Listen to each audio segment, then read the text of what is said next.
Hey everyone, welcome back to the channel. Today, I'm gonna show you how to enable quiet mode on Instagram.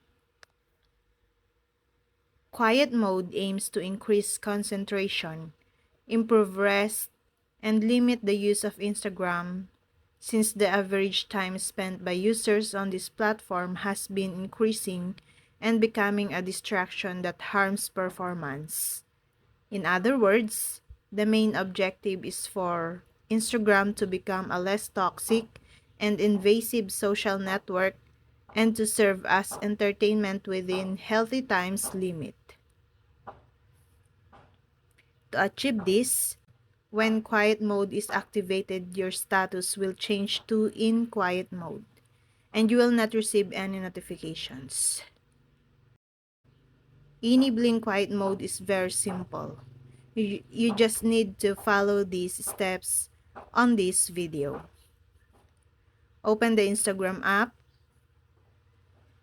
then tap on your profile picture in the bottom right corner and tap on the three lines in the top right corner. Go to the Settings tab and click on Notifications.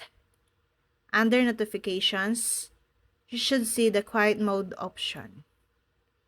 If it does not appear, it may be because this functionality is not yet active in your country or your Instagram is not updated. Then, toggle the switch to on.